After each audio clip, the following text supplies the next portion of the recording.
On behalf of the Green Left think tank, I warmly welcome all participants to the 11th seminar. We are truly grateful to our keynote speaker, Professor Gilbert Achcar, for kindly accepting our invitation to share his insight with us.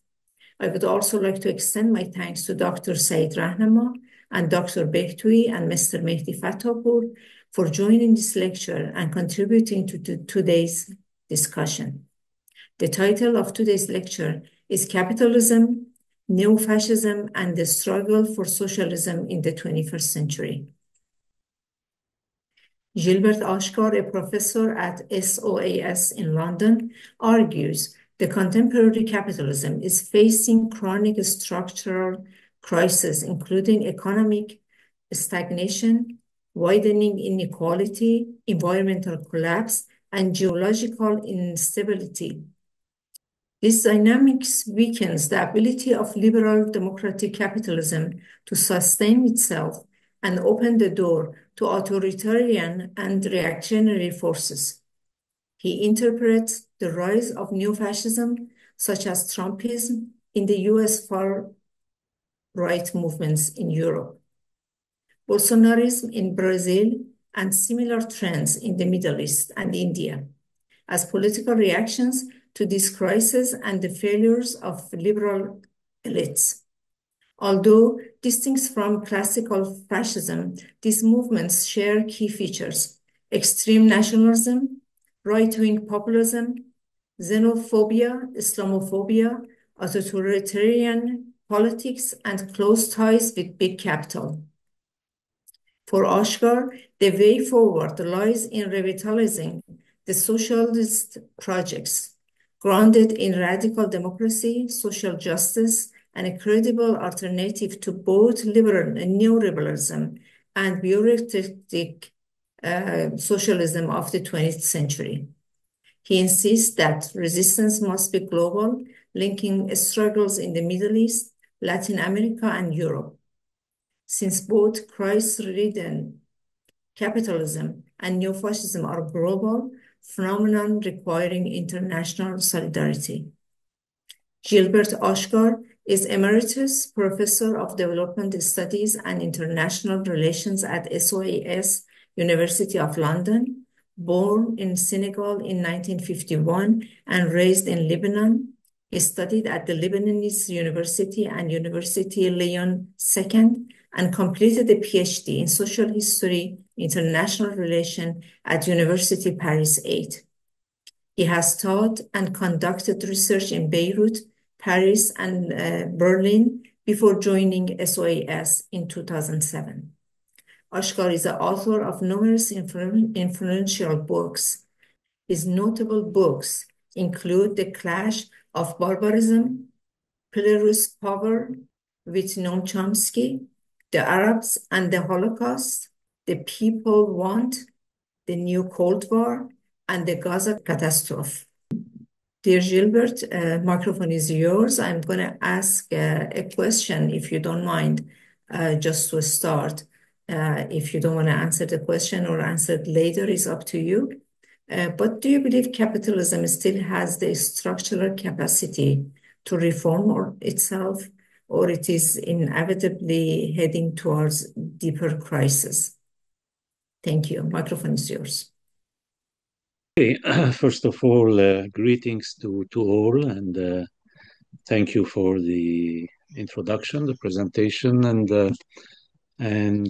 thank you for the invitation and the opportunity to discuss with you and the attendees about the ability of capitalism to reform. I mean, capitalism is, of course, a very flexible system. And we have seen capitalism go through various forms, quite different forms, one should say, since the 19th century until today. And I'm not one of those who would announce every now and then the crisis and the final crisis and terminal crisis. I don't think there is such prospect. And I think it was Lenin who said that, well, capitalism will not fall unless you push it down. You give it what it takes, the impulsion to fall. And I don't see in today's world the forces that are able to really lead a radical change of society and the economy at the global level. I mean, there was such a prospect, one could believe in such a prospect in the 20th century, even in the late 19th century, with the force, the emerging force of social democracy, what became the Second International, and then the communist movement in the 20th century. But since then, since the late 20th century, the forces of the left have been very much weakened, and the collapse of the Soviet Union was a heavy blow for the very idea of socialism. I mean, even though I've never equated the Soviet Union with socialism, but in the mind of most of humanity, that was the embodiment of socialism. And the collapse of that was a terrible blow to the very idea. And the neoliberal transformation and offensive in capitalism, and that's one of those metamorphosis of capitalism. The neoliberal transformation went along with a severe and heavy onslaught on the labor movement, and therefore also on the social basis of what constituted the political left. And the end result of that has been, as I said, a major weakening. So even though we have here and there reasons for hope with the rise of new forms of radicalization, you can see that there is a potential very clearly. You see it in France with the La France Insoumise, the movement there, which is quite sizable and quite radical. You see it with the potential around Jeremy Corbyn and those who left the Labour Party, split from the Labour Party or were expelled because of left-wing positions, and they represent a huge force. Recently, you had a call for a new party of the left, and close to 800,000 people joined that call, even though it is now in crisis, but that's a different story. So we can see potential. You see it with also the Zohran Mamdani campaign in New York, of course. So there are potentials, but certainly not anything yet in a position of strength that would represent a real challenge for the capitalist system. And that's why, the issue is not reforming itself. Capitalism may undergo new crises, and it will definitely. Crisis is built in the very nature of capitalism, but that's also if you want, the price, the cost of its flexibility. It is because it is such a flexible kind of system. So it's not something that is planned and centrally organized. So that's why it goes into crisis, but it is able to adapt and to change and to reform itself. And these crises may lead even to wars and such big traumatic changes in history. But as long as the capitalist system have not been brought down by anti-capitalist forces, it will remain there.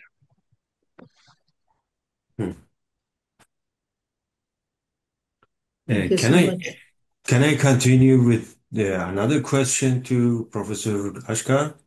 Yeah, it's Rosa? a conversation anyway. Yeah. Yeah. Sure. Yeah, because Rosa is the head of the meeting, so I must ask her in the first. Yeah? Is it okay? I'm sorry. Who is asking the questions? Because I cannot read your name. Yeah.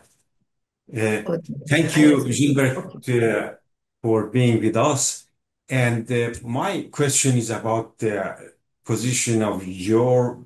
I have read the book from 2013 about the religion, Marxism, and cosmopolitanism, and there you distinguish between two kinds of religion. The first one is the Christian, which you name it more progressive in the Latin America and so on. And the second is the Islamic fundamentalism. And I wanted to ask you if it's possible to explain more about the Islam and its role in this political field of societies like ours. The text that you are referring to is actually a reply to those, and there are quite a few of them, who on the left supported Islamic fundamentalist organizations, including Khomeinism, by the way, by equating Islamic fundamentalism with the Christian theology of liberation. The theology of liberation, which is, as you know, is a left-wing and parts of it even radical left movement linked to the churches, mostly strong, at least it used to be strong, even if it's much weaker today, as part of the general weakening of the left. But it used to be strong in Latin America and, for instance, in a country like Brazil. This theology of liberation, the radical left Christian movement, was linked to the peasant movement in that country, and represented a major component of the left that created the Workers' Party in Brazil in the 80s, late 80s. It was in Salvador, it was in other places. You will find them in guerrillas, in armed struggle, linked to the left. And so you had some people in the Western left and in the Middle Eastern left and in our Muslim majority countries, some people on the left, in order to explain or justify their support to Islamic fundamentalist forces, equated them with the theology of liberation, the Christian theology of liberation. And of course, as you know better than I know, that you had with Ali Shariati some attempts at creating a theology of liberation, and you had some currents who tried to mix Islam and Marxism, best known among them as they used to be in the past. Today they are completely degenerate, but the Mujahideen Khalq, for instance. So you've had such things, but to believe that Khomeinism, that Hezbollah in Lebanon, for instance, that Hamas, that the Muslim Brotherhood, and all these currents, which are very conservative socially and culturally, to believe that such currents are left-wing, are progressive currents, is to read things completely in reverse, right? And there is a huge difference, of course, between theology of liberation, whether it is Christian or any religion, if you want. You can try to elaborate theology of liberation in any religion. It's a matter of interpretation. It's a matter of finding in the religion this or that aspect that can be interpreted in a left-wing direction, and try to make of that a full-fledged ideology. There have been attempts like this.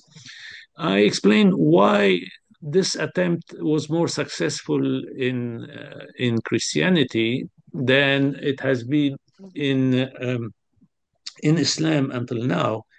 And that goes to the roots of both religions, in the sense that the original message of Christianity, the one that you have in the Gospels, is about a religion of the oppressed, and whose founder dies, crucified, right? And so you have a message which is relatively easy for from a left-wing perspective, to accommodate to modern left-wing views. And you have sayings on the women, on the poor, on other things that are, easy to accommodate in a left-wing perspective. It doesn't mean that this flows naturally, because, as we know, in most of history and until now, the Christian religion, like other religions, has been used for fundamentally reactionary conservative purposes and interpreted in a fundamentally reactionary way. But what I'm saying is that if you want to elaborate a left-wing interpretation, it's relatively easy. It's much more difficult when it comes to Islam, which has been, from the time of its founder, a state which has been in government. And therefore, when Christian left-wingers say we want to go back to original Christianity as a religion of the poor and oppressed, you can't have the same message really in Islam, unless you just forget the whole period when Islam turned into a religion of state and of power. You would stick just to the first period, when it was still a minority and oppressed, very early stages of the history. And so the issue is that those who say we want to go back to the origin and we want to apply the system that prevailed in the origin, we want to apply the constitution of the origin. The Quran is our constitution. The Sharia is our... those cannot be left-wing.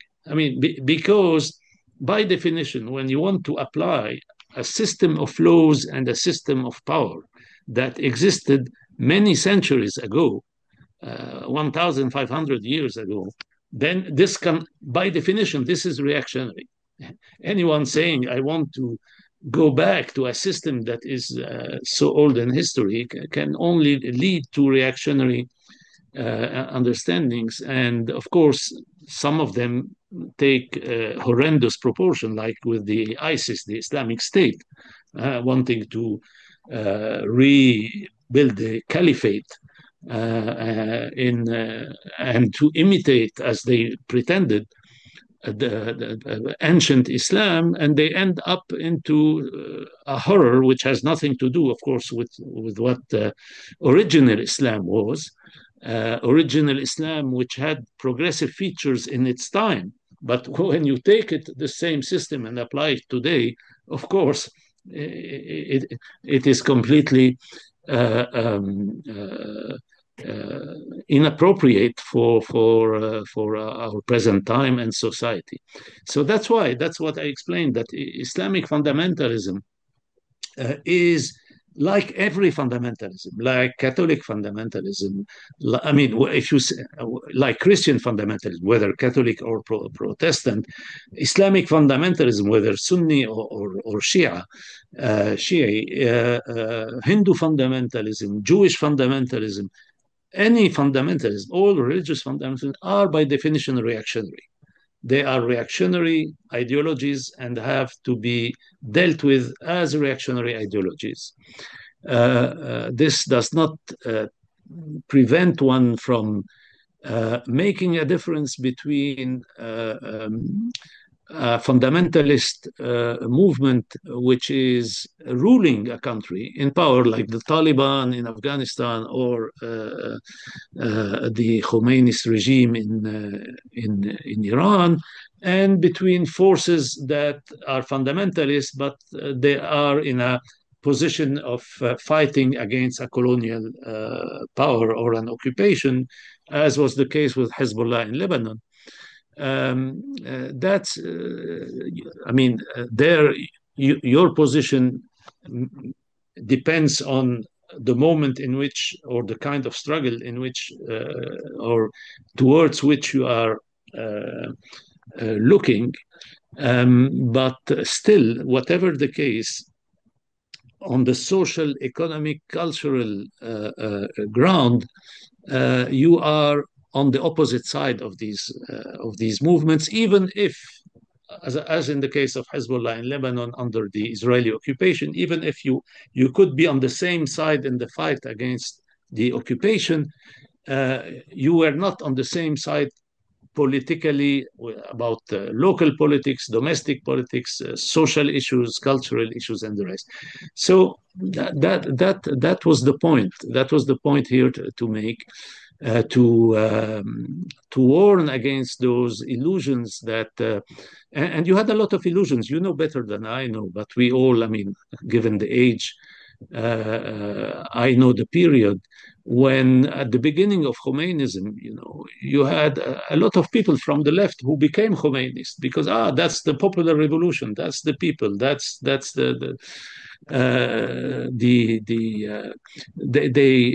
had the strongest possible illusions about the unfolding regime, and that was tragic because in some cases this led to tragedies, and as you know very well in the history of Iran's left. Yes, I mean, we have to be, I think, very clear about religious fundamentalism, and know that this is not any progressive response to the problems that humanity is facing, but a very reactionary response, which is to be fought ideologically and fought politically. Thank you. Thank you so much, Mehdi. Yeah. My question is another subject. Dr. Betwy, when you will go on about this subject, I say later, but I want to change the subject. No problem, Dr. Betwy? No, please, go ahead. Today's discussion is about neo-fascism and the current state of the world. But I wanted to raise a question about an earlier stage, since the way we view the past decade is directly connected to the current debate. I am raising a question about globalization in the light of your articles and your writings. You mentioned in your remarks there have been major global shifts in the world in the last decades. One of the most significant changes is the rise of several countries in the global south, such as China, India, South Korea, Brazil, and go on and so on. On the other hand, in your analysis, you tend to interpret overall policies and global trends since World War II within a consistent framework. How can you explain those changes within a single framework? Why didn't even one country from the global south grow in this extent before the era of globalization? Do these changes not conflict with analyzing the dominant global policies within a single framework? And isn't it necessary to distinguish the processing characterizing the era of globalization from those of a pre-globalization period, considering them as two distinct periods, naturally, like all the periodization, they share certain common features. Yeah, thank you. Well, I hope I understood your question, so I will I will reply to what I understood anyway, and you'll tell me if that's that fits the bill, if you want. I think the issue is not. I mean, the issue in the global system for the global south, as we're saying, is a matter of ability to grow under conditions of imperialist domination. And the capitalist system, early on, as we know, it grew and reached the industrialized stage in Europe, in European countries, spread through European colonies, and you had the build-up of a system of domination, of global domination, with two tiers at least. One being the what today we call the global north, but this is modern terminology, referring to indeed to what you could also call the white capitalist core countries dominating the rest. And under that domination, it was very difficult for countries from the global south to move up the ladder. That was the case, I mean, until you had decolonization, which freed relatively those states from direct domination, but indirect domination remained. And the end result is that the only countries of the global south that managed to climb the ladder are countries with specific conditions. I mean, if you take it in terms of white core capitalism, Japan is already an exception because it's the first major capitalist country which is not a white country. But that was due to its insularity, to the fact that it remained free from direct colonialism, and therefore managed to catch up. Then, if you take later on which countries managed to climb the ladder, the economic ladder, you will find that there are specific countries which actually were helped by imperialism, like South Korea or Taiwan, because they were in the forefront against, between quote marks, communism, against China. Now, the most spectacular instance of a country from the global south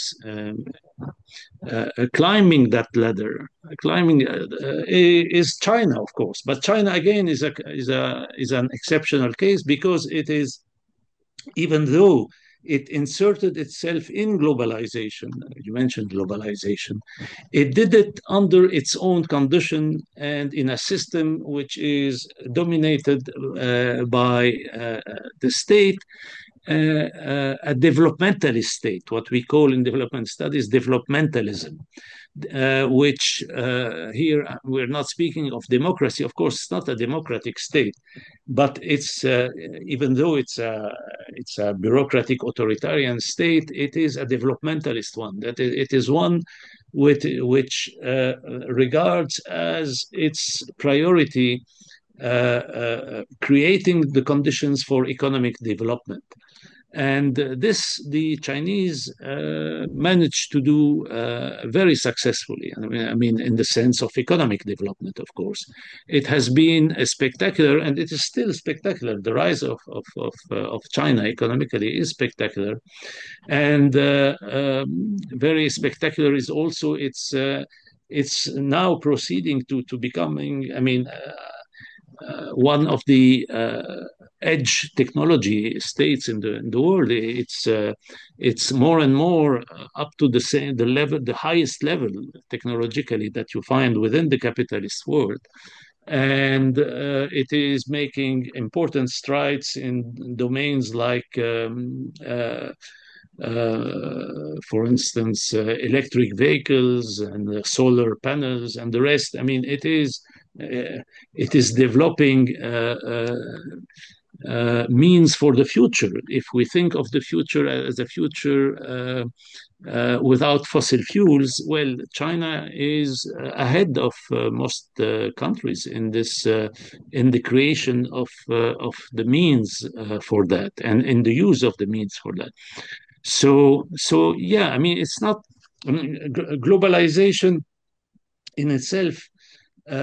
Actually, I mean, I don't see globalization as having changed the conditions of the game. On the contrary, globalization as going along with neoliberalism made it more difficult again to see the kind of development that you had in the period preceding globalization. That is, after the Second World War, you had this period of 30 years where you had in the global north, you had Keynesianism, and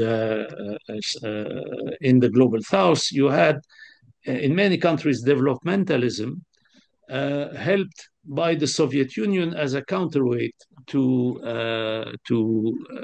the United States and the Western system. So that created a space for some countries of the global south to try to progress. Globalization, the neoliberal change, the use of the debt that was crucial in the shift to neoliberalism in the global south, the use of the debt mechanism and the rest, these made the conditions again quite difficult. So you had some countries developing as part of the global market by inserting themselves in the global market, but without really being able to raise through the ceiling. You had a ceiling between this global north and the rest. And China managed to do it in the time of globalization, despite this, because of the specific conditions in which the country joined this world market in the time of globalization. So that's quite specific. That shows actually China is a counterexample for neoliberalism, in the sense that as a success story economically, it proves that it's not through the neoliberal model that you can go through, but something quite different through developmentalist policies, even if they are inserted in or trying to play by the rules of the world free market game globally. Yeah, so basically that's how I see it. I hope that I have answered your question or your remark. Yes, you have answered, but one aspect is remained, and I mean so that after World War II, we have 45 years during which no country in the global south experienced significant growth. But in the last 30 years after that, from 1990 until now or until 2020, 4 of the world's 10 largest economies have come from the global south. My question is that you consider all of these 80 years as a continuous era. Why shouldn't we consider these major changes as the indications of 2 distinct eras, 2 distinct period with different features, with different situation? You have to make a difference, I believe, between the size of economies and their degree of technological advancement. When you speak of advanced countries, it is most and above all the technological level of these societies. And so you could say India has become a large economy, but is India a technologically advanced state? No, certainly not. It's still very much a dependent state. And those countries of the global south that you mentioned, they grew in size because of the sheer size of their population, and also because, of course, I mean, it's normal that when you have such a huge population, you have a large economy. But they did not make it technologically. They are specialized in some sector, but this always existed. Imperialism always developed a few industries in the global south, taking advantage of cheap labor or of raw materials or other issues in order, but that fit within the system, in the interest in the system, without representing any challenge to the vertical structure of global relations. China is different. China is different. China, that's what I was saying. China is a country that has risen to the top technological level today. You speak artificial intelligence, you speak green energy, you speak everything that is today the technological edge. You see China there is a country in a peak position. So that's very different. That's very different. You could see the kind of development. So now, for instance, compare India with China. These are two countries that are comparable in size and the size of their populations, but they have followed quite different systems. The case of China has gone through a radical revolution that has changed a lot of social features in that country. Whatever, I mean, I'm not praising the kind of events that happened in China in the 50s and 60s. There were horrible stories happening then. But the fact remains is that you had a very radical change in the society. And then you had this takeoff after the 80s and starting from the 90s in particular, under a centralized command of a state that became obsessed with development, that became a very developmentalist state, and a state that started finding its legitimacy. If you take the Communist Party, has been seeking, this party has been seeking legitimacy in economic development,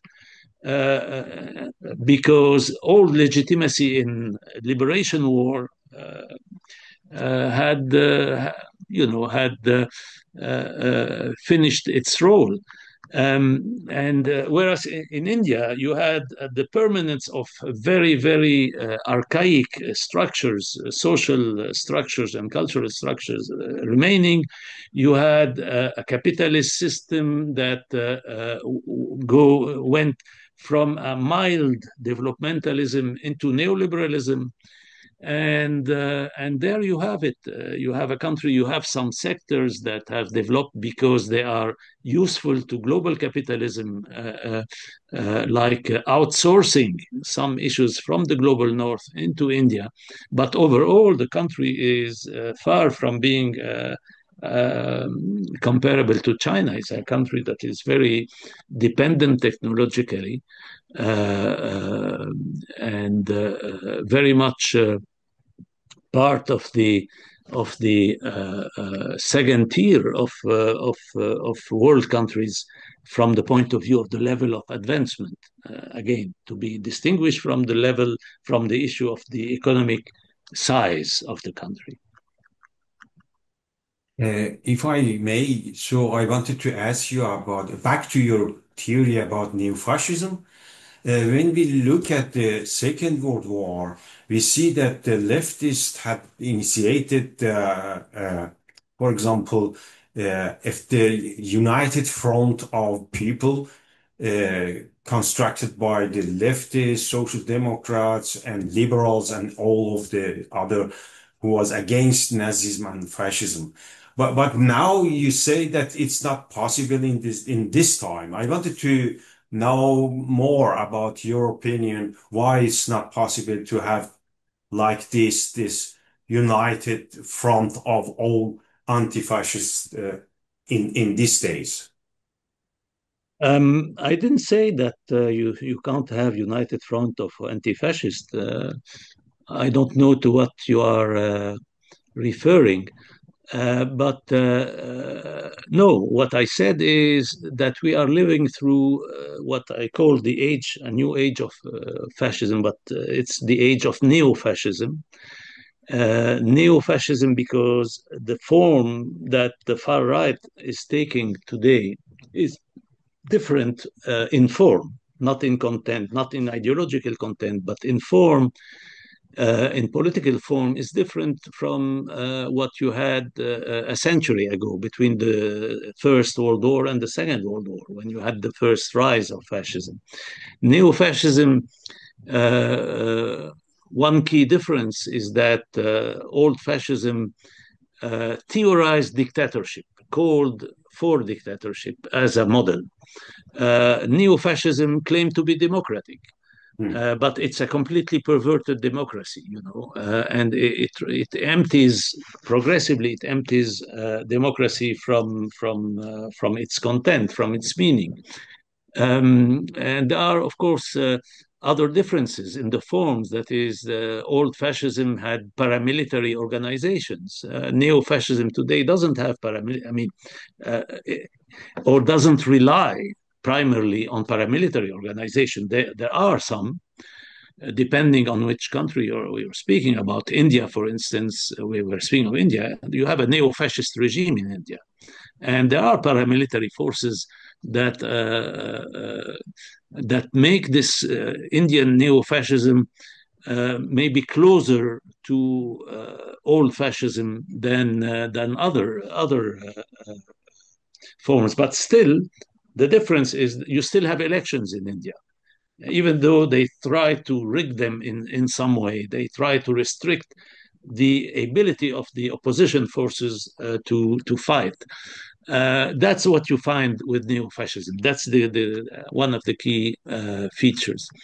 So now the balance of forces, today compared to old fascism, even though old fascism had much more tragic features with Nazism and all that, but if you take globally, it clashed with the Soviet Union on the one hand and the United States and Britain on the other hand. And they finally managed to defeat the fascist axis.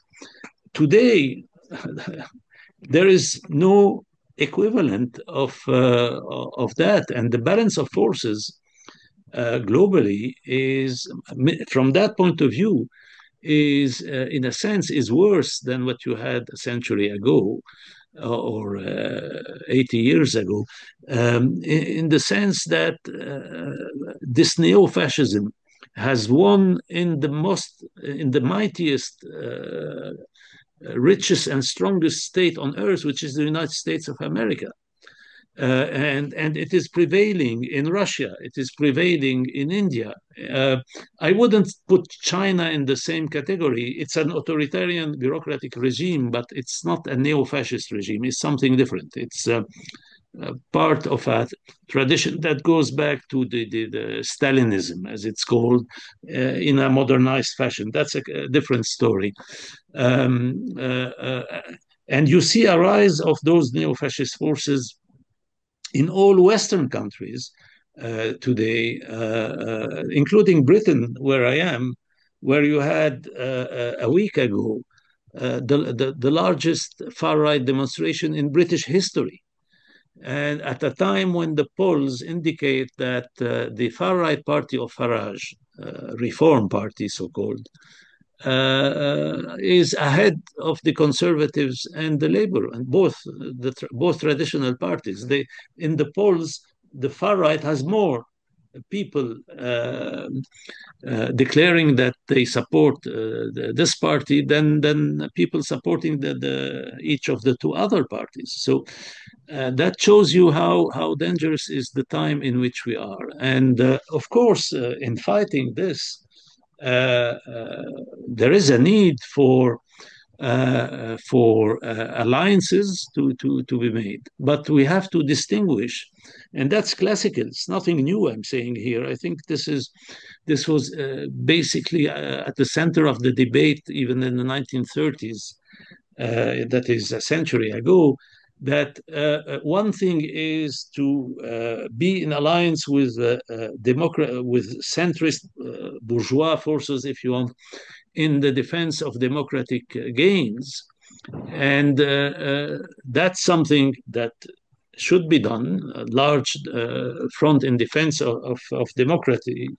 And on the other hand, the understanding that to defeat neo-fascism, you have to build up a radical challenge to the system from a progressive point of view, because neo-fascism appears and develops in the eyes of the people as a radical response to the existing system. They pretend to be, they have been called at some point the revolutionary right. I mean, their discourse is radical against the system, against the elites, against all this, and they claim, therefore, to vindicate the people. Just listen to Donald Trump every day. So to really defeat that, it's not through the likes of Macron in France or Starmer or whatever. Even if you could and you can have fronts in defense of this or that democratic gain with such forces, ultimately you need to build up a radical anti-capitalist force, a radical progressive response to neoliberalism, in order to attract. And there is the potential. There is the potential. As I said, if you look at France, if you look at Britain, if you look at the United States, even in every country, there is this potential of people who could respond favorably to radical left critique of the existing order. But you have to build up this radical left critique, and that's the big challenge. And that's why what I was saying at the beginning of our conversation, unfortunately today, there is a major weakness on the left, and that's part of what is worrying in the present system. That's why I keep saying there is no room for optimism today. Absolutely no room for optimism. I can't see how anyone can be optimistic from the left. But there is room for hope, and I make a distinction. I think it's an important distinction between optimism, which is the belief that the best will happen, and hope, which is the belief that there is a potential for change, but it will not come alone. It will need to be built up, you see. So it's a potential, and this potential is a reason for hope, but nothing more. So I understand you well, that you mean that it's not possible to have alliances between the left and, for example, the centrists like Macron and in the United States, the Democratic Party and so on. So you mean that there is not capacity for... No. Let me be clear. I'm sorry, Gilbert, before you answer the question. I asked a question refer to the question of Dr. Bertoli. No, but yes, let me first... I have this question. We have two forces in the world. Sorry. Before moving to another question, let me clarify.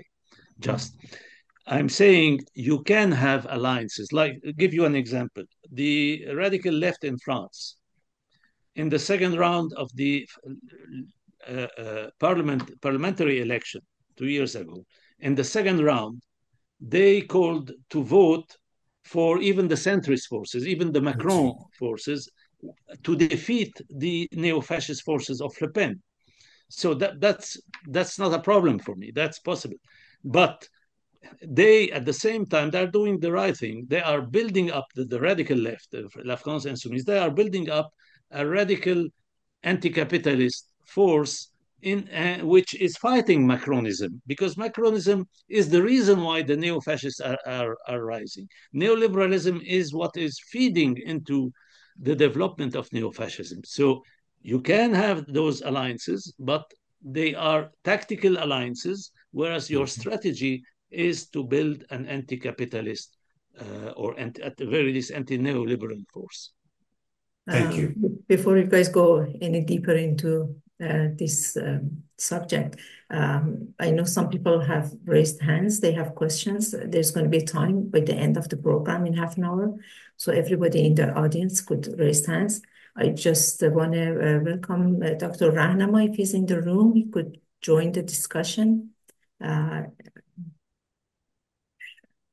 If he's in the room, please open the video so we could see you. Dr. Rahnama, if you are in the room, you can join the discussion. If you have any questions, you can raise it right now. Can I ask a question, Rosa? Sure, go ahead. I do not see Okay, Dr. Rahnama. about another subject. You have considered Iran and Brazil as countries resisting imperialism. But as you have pointed out in your articles, they have taken quite different, perhaps you can say that even opposite paths with very different outcomes. Brazil has moved from being a heavily in-debt country to becoming the 10th largest economy in the world, while Iran remains in crisis and have steadily fallen behind. How can you classify these two policies with such a contradictory outcomes within a single anti-imperialist framework? Do these policies not originated from two opposing perspectives on the dominant global processes, and shouldn't they be categorized within two separate frameworks? Again, I'm sorry, but I really don't see to what you refer. I never said that Brazil and Iran. I mean, maybe you are confusing with somebody else or some other text, but I've never mentioned Brazil and you Iran. You have mentioned, I mean that both of them has anti-imperialist actions with some differences, and some of them have other. So perhaps I make mistake. No, I never wrote and never mentioned that. I didn't say that.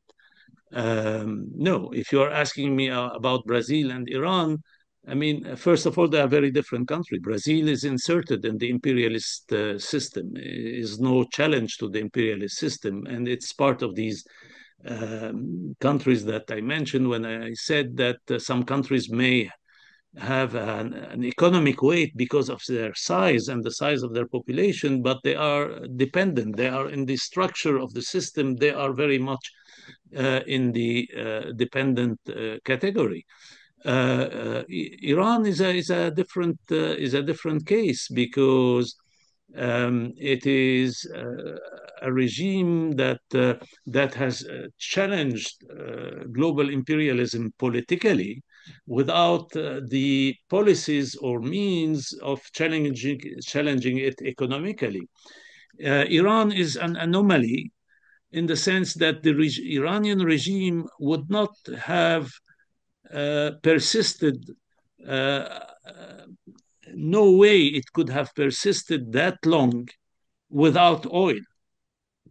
And that's why I explained in my books that the oil income allows for non-rationality in economy. I mean, from the economic rationality point of view, a regime like that of Iran would have collapsed a long time ago. But because of oil, it manages to continue. You can have other irrational regimes. Libya under Gaddafi was completely irrational regime. Why could you have such a completely irrational regime for so many years? Well, because of oil again. And oil provides a source of income to the regime, whatever the regime does. And that's the key point. And so it gives a margin of autonomy to some forms of political regime that from the point of view of capitalist rationality can be seen as unfit to survive, and that's the case with Iran, where oil has been the fuel of the whole system and the machine, and you know this better than I know. This whole system rests on oil. The whole system of the Pasdaran and the Bonyats and all this structure that you know, this economic empire, this Khomeinist kind of economic empire within Iran, which is ruling the country. This could not exist without oil. It is fed by oil money, basically. So that's a different story. I mean, Iran and Brazil are very different countries. They can't be put in the same category. Back to the question about the allies. In Brazil, you see that Working Party and Lula to fight against Jair Bolsonaro had been more near to the centrist in the recent election and the recent period of. How do you think about this political tactic of Lula and Working Party in Brazil? Well, the Workers' Party in Brazil is a sad illustration of some of the well-known diseases of bureaucracy, of trade union bureaucracy. The Workers' Party has come out from a trade union movement, but a trade union movement which became very big and which got bureaucratized. And this bureaucratization went along with corruption. And this corruption perverted the system very much. And the system married with capitalism. You had a workers' movement who actually worked hand in hand with capitalism, with capitalist parties. And that allowed actually for a far right to develop, represented by Bolsonaro, a far right rejecting the system, rejecting the corruption, and the Workers' Party becoming the symbol of the system and corruption. And that's very unfortunate. That's what you had. And one can fear with Lula back in power and this in alliance with the right-wing capitalist forces, you can fear that you'll have a repeat of the same. That is, the far right will surge again. I'm afraid that's what I fear very much happening in Brazil. Thank you. I believe Dr. Rahma is in the room. If you are in the room, please open the video. Hello, you hear me? We can hear. Yes, we can hear you. Sorry, I'm out of town. I've been disconnected and I have not been able to listen completely to Professor Achcar. Gilbert, great to hear from you. I hope if I'm disconnected, because I'm out of town, it's great to hear from you. There are several points raised here. I mean, I remember that after the Iranian Revolution, you were among the first to warn everybody about the rise of religious fundamentalism and Islamic fundamentalism. I think you were way ahead of all of us at that time. And now, talking of the present moment, as I said, unfortunately, I could not hear what you were saying, parts and parcels of it. But I can see that there were discussions about some alliances at the global level now. I mean, first of all, one point about global south and global north, which I have always problem with this notification, because in the north we have south, in the south we have north, I mean, the capitalist class and the working class in both, and then there are different alliances. I have problem with that. The main problem, I believe, is that now not only the left is confronted with capital, imperialism, and others, but also with religious fundamentalisms at all levels. And the problem is that the left is so divided and so weak in all of these countries. The main question is that really what can be done to confront this assault of the right wing, both religious and secular. And then, if I'm cat again, then I will try to ask more. Yeah.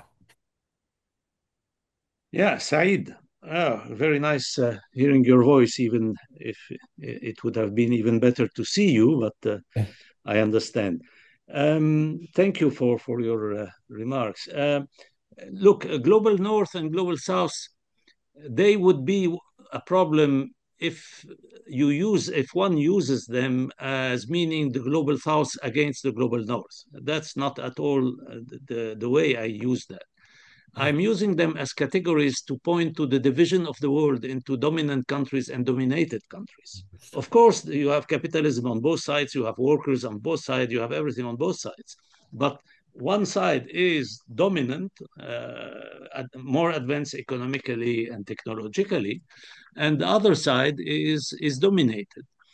And we were speaking of the fact that only very few countries of the global south, in that sense, managed to climb up the ladder, either because they were helped by the global north, by the center of world imperialism, by the United States, for strategic reasons, and that's the case of South Korea and Taiwan, or because it worked within the system, but from a very different perspective, which is the case of China. I mean, it worked within the world market, but from a very different, with a different system and from a different perspective. Anyway, to the question of what is to be done, it would be presumptuous from me, or actually anyone, to pretend that they have the recipe. We know what is to be done in general terms, as we were speaking with just before, with on the issue of alliances and the kind of alliances. And when I said that what is needed is to build new radical anti-neoliberal or anti-capitalist forces, that's the best way to fight neo-fascism. But this is very general. Beyond that, it's the only general issue that I can point to is the need to absorb and overcome the lessons of, or the legacy of, the 20th century. The 20th century is left. And here the issue of democracy is decisive. One big problem in the new left experiences that you see rising here and there is that many of them are still reproducing the pattern of the 20th century left of centralization, bureaucratic maneuvers behind the scenes and the rest.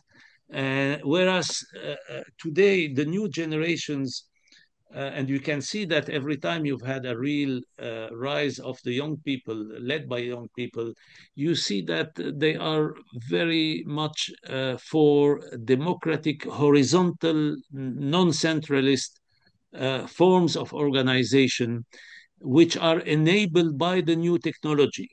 And I keep saying that from a vulgar materialist perspective, very basic, but you can't have the same form of organization with the time of the print shop that had to be underground and the time of the internet. You have completely different technologies, and therefore the kind of organization you can build around these technologies can be extremely different.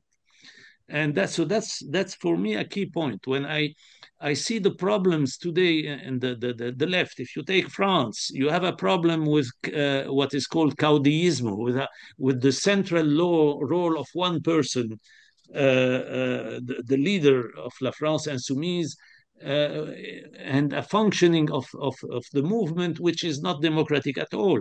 Now, it has been working until now as a kind of populist, left-wing populist movement, but the seeds of defeat are there because of the lack of democracy and democratic organization.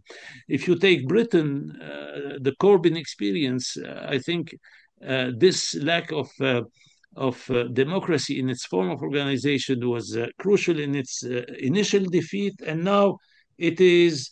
I was saying that before you come, but there has been this call to launch a new left party that was very popular. In a few days, you had 800,000 people subscribing to that, and suddenly they started fighting. I mean, those who launched this started fighting between themselves, and it appeared that there were some very bad clique functioning behind the scenes. So that's a key problem. Whereas, I mean, you can look at other movements like some mass movements that appeared in recent times and were much more democratic and horizontal. Black Lives Matter, for instance, in the United States, which was absolutely huge, worked as a horizontal democratic organization with using the modern technology in coordinating. So that's where I think there is a big problem that needs to be solved. To build a new radical left at the global level, you need a renewal of the critique of capitalism, modernization of that critique, including all the contributions that developed over the last decades, whether regarding gender, whether regarding, of course, environment, ecology, and the rest. You have to bring all this, but you have also to absorb, as I said, the lessons of the defeat and the severe defeat of the left in the 20th century, and look forward to new forms of organization that are much more democratic than what existed before, which is the way I think to be able to build a mass movement in today's world. This is great. Can I talk now? Sure, go ahead. Okay. Now, that's great, Gilbert. I totally agree with you. You know, these are the same problems that we are discussing within the left in Iran, you know.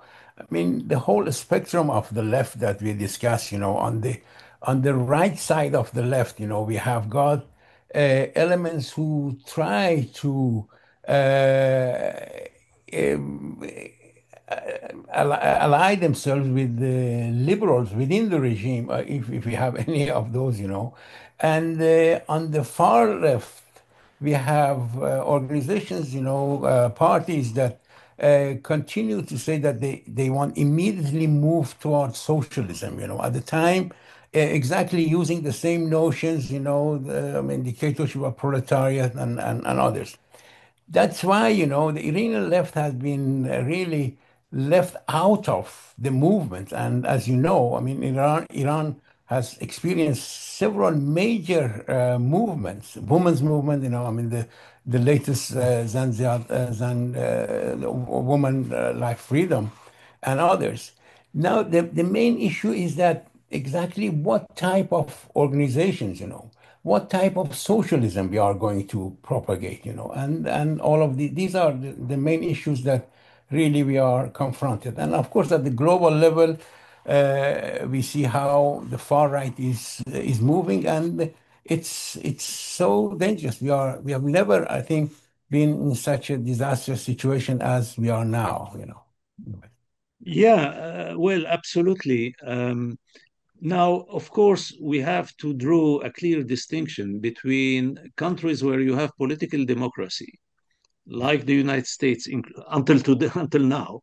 It's shrinking more and more, but there is still the democratic space, or Western Europe or other such countries, and countries like Iran, where you have a very repressive regime. And therefore, of course, we cannot speak of the same forms of organization everywhere. Organization is to be adapted to the conditions of each country. But there is a difference between the political organization that you can build as a permanent organization in a country like Iran, which has to be underground, which has actually to work in ways that are still similar to what you had in Tsarist Russia a century ago, or over a century ago, and the mass movement. And you mentioned women life freedom. These mass eruptions, when you have them, when they happen, as you had with what was called the Arab Spring, those mass eruptions of that we have seen in countries like Egypt, Tunisia, Syria, even at the beginning, other countries, you can see here that even in these repressive countries, when you have a mass eruption, it uses the new technologies, and it is quite horizontal in its way of functioning. But you still need, because of the repressive conditions, you still need to be able to build a network that could play a role in pushing things forward when you have the opportunity. And that's of course, easier said than done, especially in a country like Iran. So that is what is making the thing difficult. Is that regime is so repressive, so pervasive, so infiltrated in society. It's not, a regime disconnected from society. It has, as you know very well, it has tentacles within society. Exactly. And therefore it is, in a sense, quite totalitarian in its control of things. And it is very difficult to be able to build a coordination, a network, an underground network and coordination in the face of that. But the only thing is that when you have eruptions like you had, to try to advance in this direction, I would not hide to you the fact that I can't be optimistic. I think that some regimes, and the regime in Iran is part of that, will not leave the scene peacefully. They will not, collapse. We will not. I can't see the repeat of the fall of the Shah in 1979. I can't see the present regime collapsing in the same way, almost peacefully. I mean, the 79 revolution was very peaceful compared to what of some of the upheavals that you have seen in other countries. So this regime, a difference with the Shah regime, this regime has its social base based on the use of oil and the rest in a much stronger and also ideologically cemented way due to the use or exploitation of religion and the rest. And that makes it a very formidable enemy. It is very, very difficult task. But I mean, we have seen a succession of uprisings or upheavals since 2018 in Iran on social, economic issues, on the women issue and the rest. So there is a new generation. There are, again, here I'm saying the difference between optimism and hope. I cannot be optimistic about a country like Iran or about the world, actually. But there are reasons for hope in the build-up of a potential.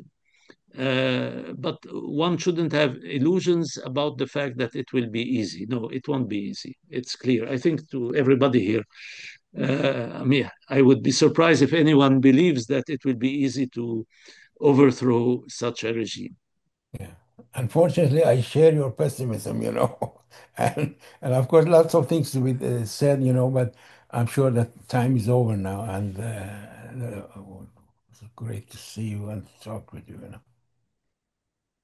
Thank you so much. I would like to know if Ali Reza and Mehdi have any more questions. If you guys don't, I'm going to ask a question.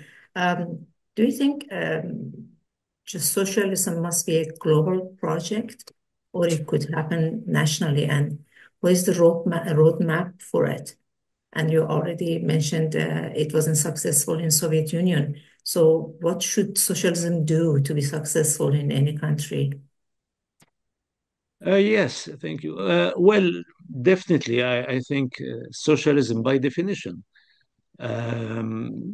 from the very early socialist, I mean, views, the build-up of the first elaboration of socialist views, it was meant to be internationalist. It was meant to be something for the human species, if I could say, for the human race, for humanity, and something to be built at a global level. It's a full perversion of the original socialist perspective to get into narrow nationalist interpretations of it. Now, at the same time, and this is again a lesson that was very much confirmed by the 20th century. But actually, the socialist forces in the late 19th century were more advanced than what you had later, in the sense of understanding the close relation of socialism with democracy. And there's no possible socialism, there's no possible advancement towards socialism without democracy, without radical democracy. And so I was saying that the socialist movement of the late 19th century, early 20th century had more understanding of that than what happened later under the influence of the Soviet Union in particular, where a model which is very non-democratic, anti-democratic, what is called, what usually is referred to as Stalinism, prevailed and infected all the left, including, I should say, including anti-Stalinist left, were actually very much infected by a model that was very centralist and authoritarian. And that is part of the reason of the collapse and the failure of all these experiences. So socialism, yes, has to be fought for globally, internationally, and has to be very narrowly, inseparably linked to democracy and radical democracy. That's what is needed. And at the same time, and I will get back to Iran on this, because we don't, I mean, no country is on a different planet. We are all on the same planet. And that's why, if you look at things just at the level of Iran only, then, well, you could speak of pessimism. Said said pessimism. I didn't want to use the term. I just said I'm not optimistic. But if you look at things globally, then hope is stronger also, because you know that if ever there is some reversal in the tide, today the tide is to the right wing. If there is, and we still hope that will be a reversal of the tide and the rise of new radical democratic forces, if you have further explosions here and there, things may change, and including in other, I mean, in a country like Iran and the rest. So it's not isolated from the rest of the world. It is linked. It is connected in all the senses of the term connected. It is connected to the rest of the world. People in Iran see and know what is happening outside. This is the new technologies. There is no more this possibility that you had in the past of closing completely the country and with people only seeing what is happening there. I mean, this might still be the case in North Korea, but that's the really extreme case in the world. Iran, with the size of Iran, the technology and the rest, is not able to do that.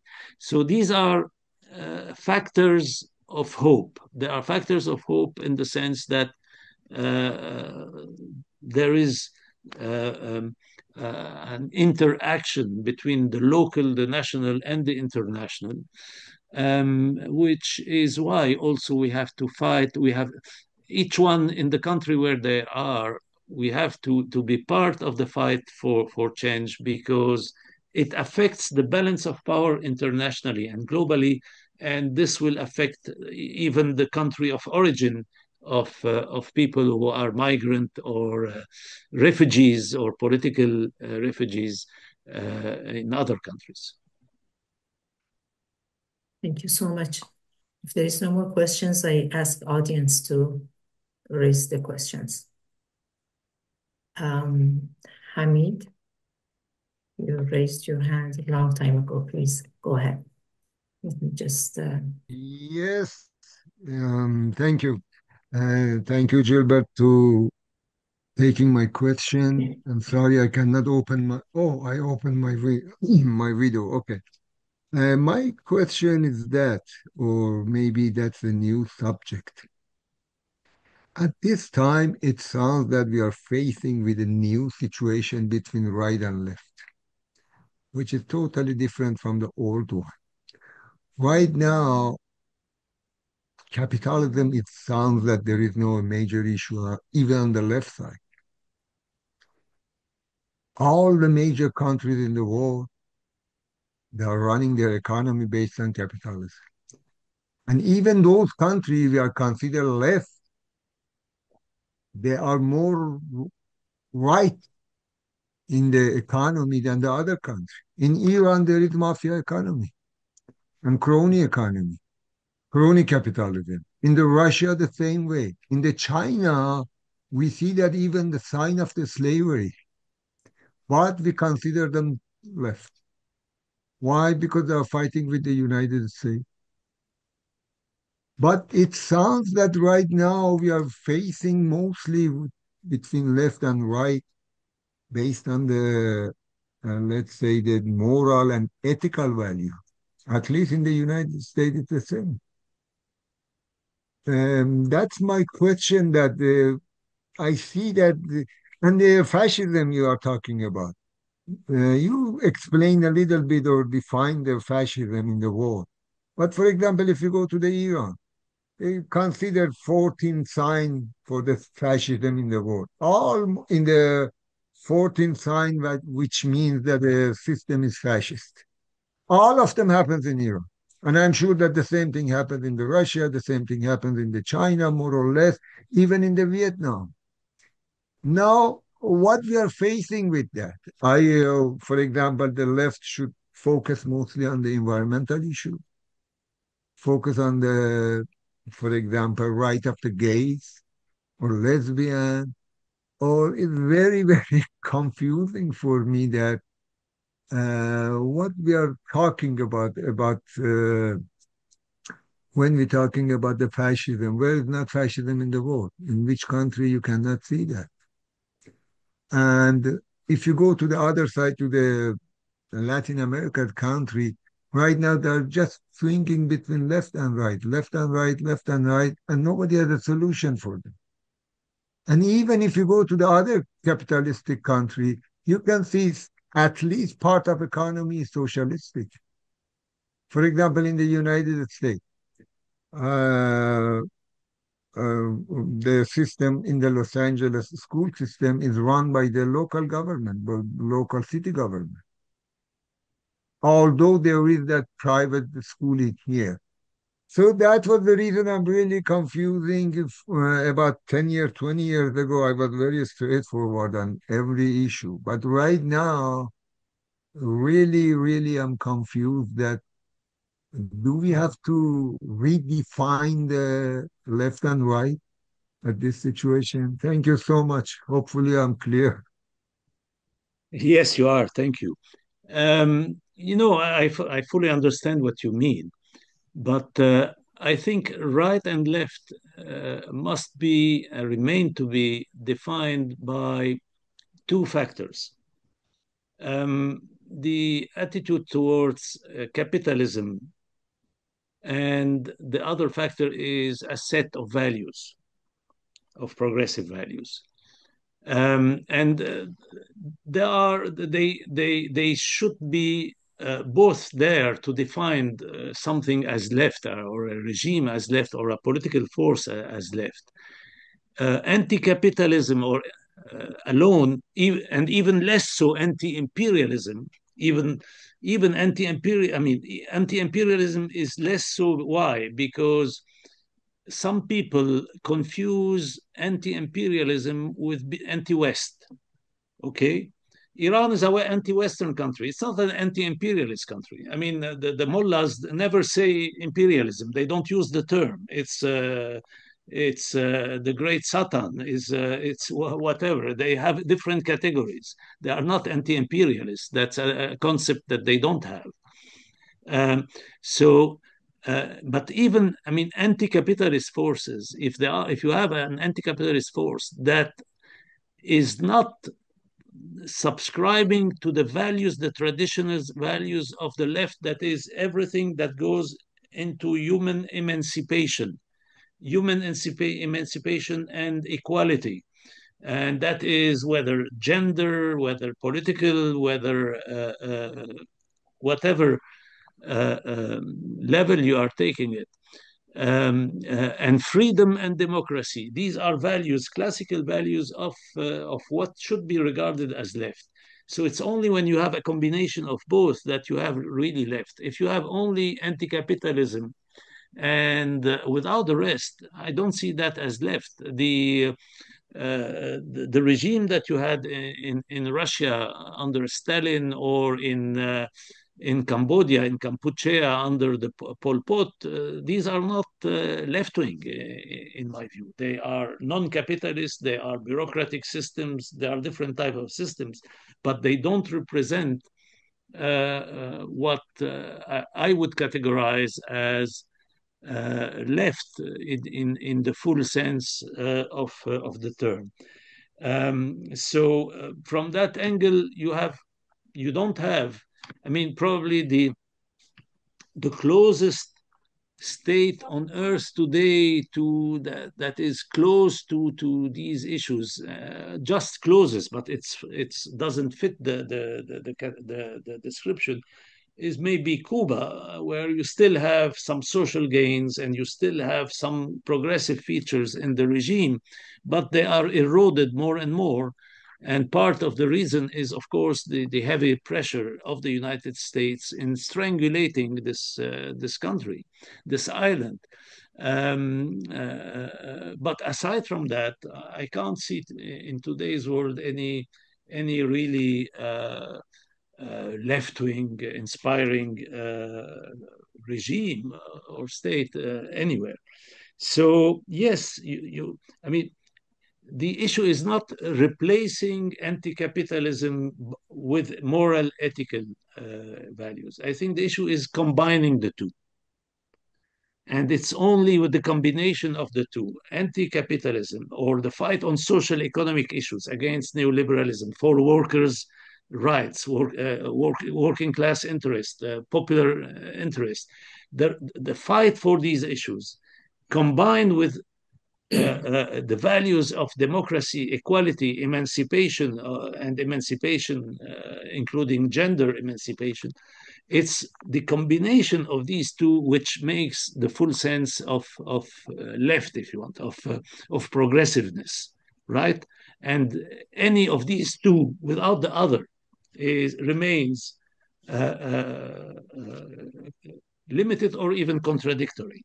So if you have, for instance, feminist but pro-capitalist, the limitations of that are very, very narrow. So again, we have to keep as a goal and concept the combination of the two in the definition of progressiveness, of what we mean by real progressive forces, combining these two aspects. Thank you so much. Thank you. I'm going to ask audience if they have any questions, and if it's in Farsi, we can translate it. حتما. دوستان عزیزی که در اتاق هستن، اگر سوال دارید سوالتون رو میتونید به فارسی هم طرح بکنید، به انگلیسی ترجمه خواهد شد.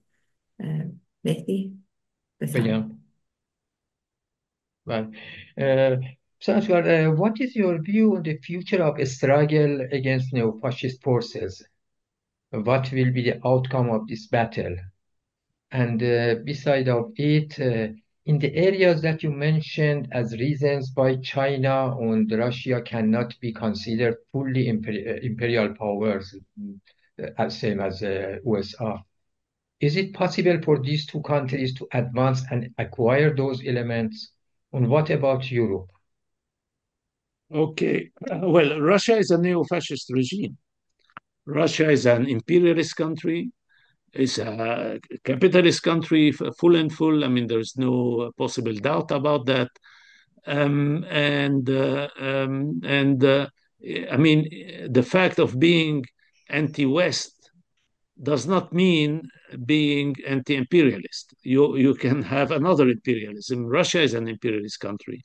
And neo-fascism in the form of the United States, in the form of the Hungarian Prime Minister Viktor Orban, in the form of others, have affinities with the Russian regime. Putin is seen as a model by most of the neo-fascist forces in the world.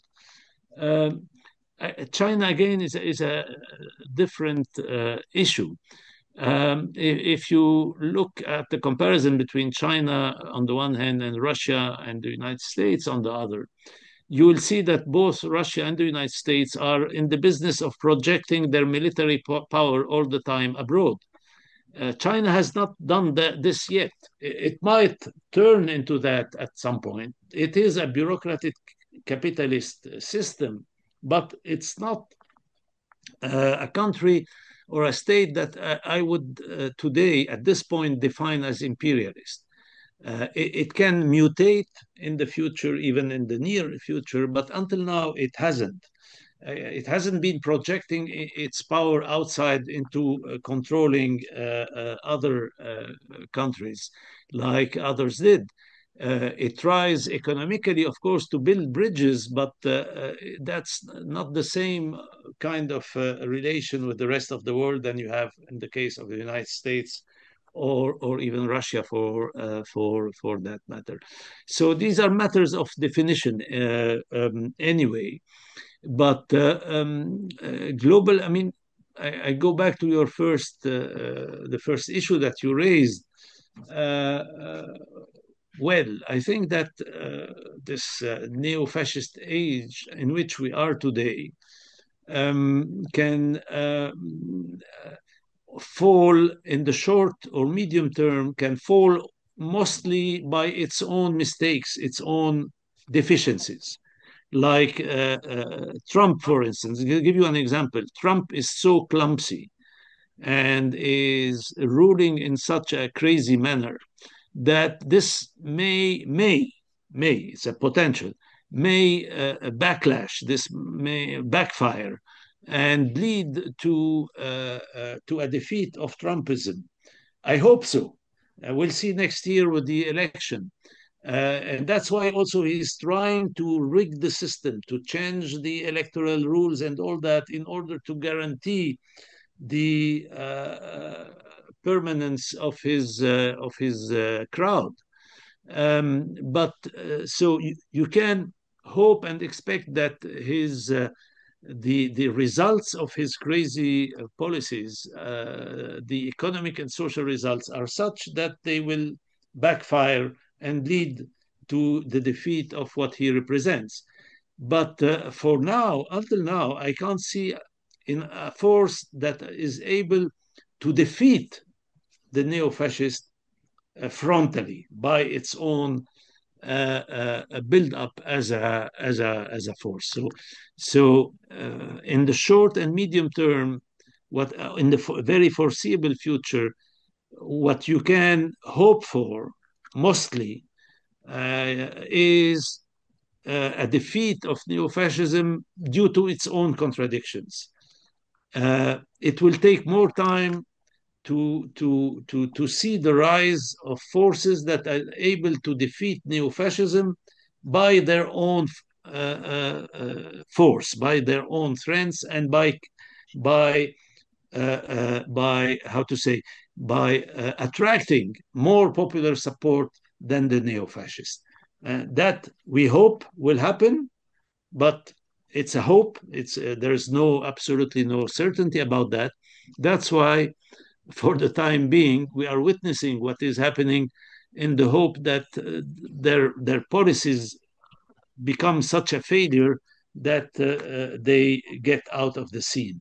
And you can see that. I mean, Milei in Argentina can be beaten because his policies are backfiring. We hope Trump gets the same. You can hope that these kinds of neo-fascist experiences will get defeated by their own economic and social failures. That's for now. This is more likely than the rise of a counterweight on the left, which we hope will come at some point, but you can't bet on it in the very near future. Thank you so much. Kaveh has a question and he raised his hands. Please, Kaveh, go ahead.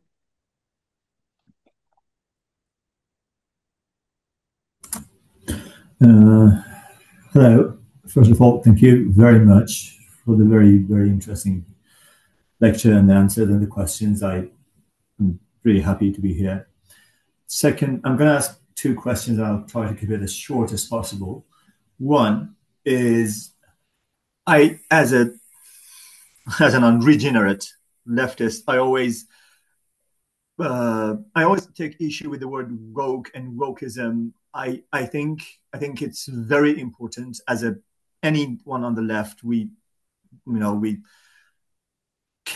thrive, we fight for equal rights, but at the same time, I think the whole what is defined as cultural left today, with being classified with the likes of Biden and Kamala Harris, they're not even center right. I think the whole, the way that it is phrased with the woke and wokeism and how it is phrased in U.S. specifically, and even in the rest of the West, how do you react to that? How do we stand by LGBTQ rights, gay rights, women's rights, and not to be classified, not to be a part of that struggle, which I don't think it is a leftist struggle. I think it's a rightist struggle. I think what people, the quote-unquote woke people in Los Angeles, are a bunch of, rich kids who are looking to sell more Netflix product or something. And the second question, I'm going to, again, make it really quick, is that one of the things that globalism did was to eradicate the working class from countries that it was politically dangerous, like the US, like the UK and other countries. So they basically, eradicated their working class and then outsource them to Bangladesh or to Vietnam or to, at the time, China. Why? Because there the working class didn't have enough rights, there they could be more easily suppressed. But now you have people specifically, again, in US with Trump, who wants to, quote unquote, bring the working class and the production back to US. I highly doubt with the way he's approaching this, he's going to succeed. But to the degree to which he is going to succeed, and so if he succeeds to one degree or another, we are going to have a new working class in Western countries with the anti-immigration and everything. Do you see this newly, hopefully, shaping new working class as a potential source of political, actions, and if they can they if there is, again, a production factory-based working class in countries like US, do you see them being able to affect the politics, and policies there? Thank you. Yeah, thank you. Well, I start with your second issue on the working class. I think that's one of the issues where I can see or foresee a failure of the Trumpian model, because this is a very nationalist, narrow-minded capitalist doctrine that he has, which does not make sense from the capitalist point of view, makes little sense. His whole trade war, tariffs, and all that, his whole narrow nationalism about the working class, as you mentioned, which is very ethno-nationalist, like this dismissal of South Korean workers recently, which was, really amazingly stupid from a capitalist perspective, what he has been doing. Trying to be demagogic and populist, and trying to please the American working class as appearing as championing them. But at the end of the day, he is sabotaging the economic benefits upon which they have from which they have benefited over the years. He is sabotaging the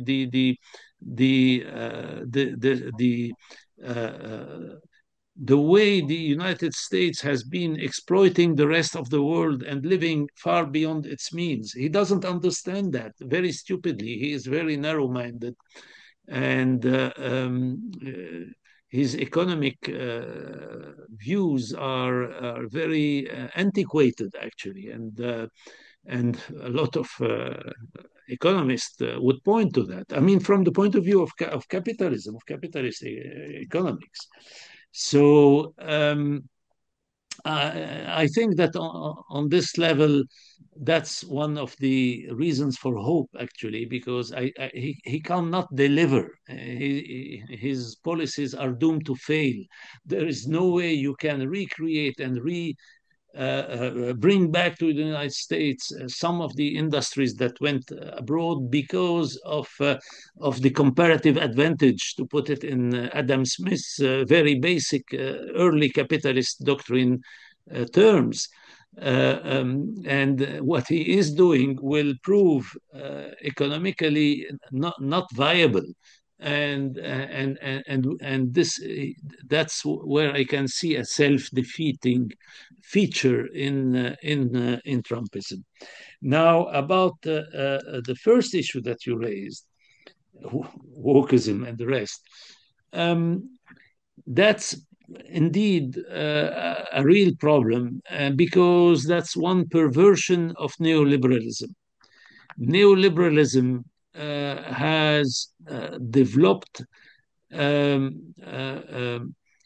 ideologically a kind of counterweight to class conscience in identity politics.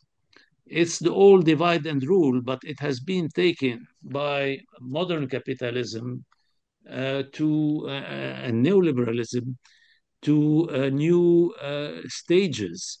By putting emphasis on different categories, and you have a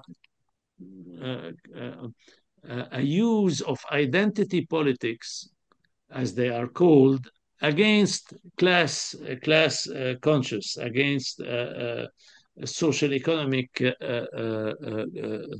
joint identity. Identity politics is about dividing the people on the basis of different identity features, whereas an anti-capitalist perspective is about unifying the people across all these diversities into a single anti-capitalist force. So I think the way out of this is, again, a combination. It's not by rejecting those elements of identity politics, but by stressing the need for what some people call intersectionality, which means to bring them along a class perspective, combine them with a class perspective. So that's what I was saying. If you have just like feminism, but pro-capitalist or without challenging capitalism, this feminism will be absorbed and recuperated by capitalism very easily. It can become a kind of capitalist ideology. So you have to combine the understanding that the patriarchal system and the social economic exploitative system are combined. They are very narrowly linked, and to fight against one without fighting against the other, and that goes both ways, is doomed to fail. So that's the key issue, I would say. Yeah. So that is. We should not, the reaction to what you call wokeism or identity politics should not be a rejection of those elements that you have there of emancipation. The reaction should be the stress on the need to combine all this with the class perspective, the anti-capitalist perspective. There is one more question. That's going to be the last questions, and you're going to have time to conclude your lecture if you would like. Mahmoud Aziz, befand. Thank you, Gilbert, for your enlightening presentation. What has been confusing to me is the conflict between different factions of the left all over the world, let alone within a country. I know it's a difficult question, but what is the suggestion first for the left to do a cleaning house before any upheaval that all expect to happen? In my mind, even if an upheaval from the working class starts, it's not clear who is going to be the leader among all these different factions. This is one big issue, I think, before anything else that we can spend our mind and our thoughts on. I know it's a difficult question. The other question that I have, or maybe a comment, is that all these different factions start from the same premise, from the same origin, yet they go in different directions. However, what I see in the young generation is a desire to go in that direction. And the left factions probably have a duty for educating the young generation. Thank you. Yeah, thank you. I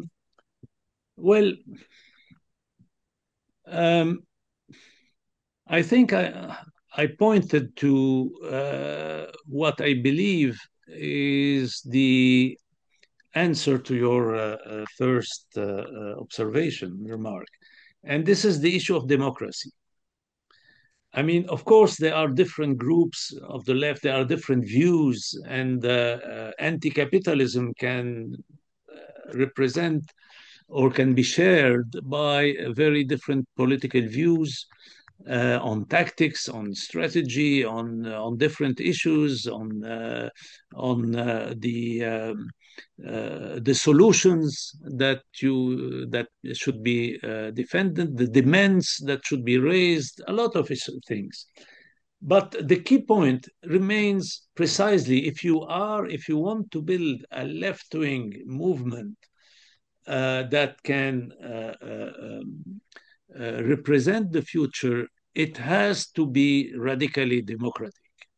It has to be very democratic in the sense also that when you build an organization, it cannot be a centralized organization where the leadership becomes permanent.